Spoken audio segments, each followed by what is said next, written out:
Hello, ഉപ്പും മുളകും പുത്തൻ വിശേഷങ്ങളിലേക്ക് എല്ലാ കൂട്ടുകാർക്കും സ്വാഗതം. അങ്ങനെ നമ്മുടെ സിദ്ധു ഹോസ്പിറ്റലിലാണ് കൂട്ടുകാരെ. ആ ഒരു തളച്ച കഞ്ഞിയാണ് കാലിലോട്ട് വീണിരിക്കുന്നത്. എന്നിട്ട് എന്നെ ഹോസ്പിറ്റലിൽ കൊണ്ടുപോകുമെന്ന് പറഞ്ഞ് ഭയങ്കര നിലവിളിയും. അങ്ങനെ കാലൊക്കെ പൊള്ളി പാളീസായി ഹോസ്പിറ്റലിൽ നിന്ന് തിരികെ വരുന്ന ഒരു രംഗങ്ങളാട്ടോ ഇനി വരുന്ന എപ്പിസോഡിൽ നമുക്ക് കാണുവാൻ സാധിക്കുന്നതേ. അപ്പൊ ഇനി അവിടെ എന്തായിരിക്കും പുകില്? ഇത് നമ്മുടെ സിദ്ധുവിന്റെ അമ്മ അറിഞ്ഞാൽ ഉറപ്പായിട്ടും ഓടിപ്പാഞ്ഞെത്തും. എന്റെ മകനെ കൊണ്ട് അവിടെ പണിയെടുപ്പിച്ച് അവൻ ഈ ഒരു അവസ്ഥയിലാക്കിയില്ലേടി എന്നും പറഞ്ഞ് നമ്മുടെ ലച്ചുവിന്റെ മെക്കിട്ട് എന്തായാലും കേറും. അപ്പൊ മിക്കവാറും നമ്മൾ കുറെ ദിവസമായി കാത്തിരിക്കുന്നു നമ്മുടെ സിദ്ധുവിന്റെ അമ്മയുടെ ഒരു എൻട്രി, അല്ലേ കൂട്ടുകാരെ? അപ്പൊ മിക്കവാറും ഈ ഒരാഴ്ച ആ ഒരു എൻട്രി ഉണ്ടാകും എന്നുള്ള സൂചനയാട്ടോ നമുക്ക് കിട്ടുന്നതും. അപ്പൊ ആരായിരിക്കും നമ്മുടെ സിദ്ധുവിന്റെ അമ്മ? കുറെ പേര് നമ്മുടെ മഞ്ജു പിള്ളേനെ പറയുന്നുണ്ടെങ്കിൽ കൂടിയും മഞ്ജു പിള്ളേനെ കിട്ടാൻ പാടായിരിക്കുമെന്നാണ് എന്താ പറയാ നമുക്ക് കിട്ടിയ ഒരു അറിവ്.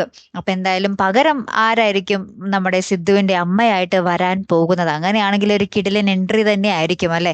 മഞ്ജു പിള്ള വന്നാൽ അത്രയും സന്തോഷം. കാരണം മഞ്ജു പിള്ളയുടെ അത്രയും നമ്മുടെ സിദ്ധുവിന്റെ അമ്മയായിട്ട് അഭിനയിക്കാൻ പറ്റിയ വേറെ ആരുമില്ല എന്നുള്ളതാണ് നമ്മളുടെയൊക്കെ ഒരു ധാരണ അല്ലെ.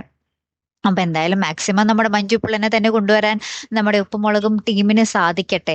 അല്ലെങ്കിൽ ആരായിരിക്കും നമ്മുടെ സിദ്ധുവിന്റെ അമ്മയായിട്ട് വരാൻ പോകുന്നത്? എന്തായാലും നമുക്ക് കാത്തിരുന്ന് കാണാം കേട്ടോ. മിക്കവാറും നമ്മുടെ ശിവാനിയും എല്ലാവരും അടുത്ത ദിവസം തന്നെ എത്തും നമ്മുടെ സിദ്ധുവിനെ കാണാൻ വേണ്ടി. അപ്പൊ കാത്തിരുന്ന് തന്നെ കാണാം കേട്ടോ. അപ്പൊ അടുത്തൊരു വീഡിയോയുമായി വരുന്നത് വരയ്ക്കും ഗുഡ് ബൈ.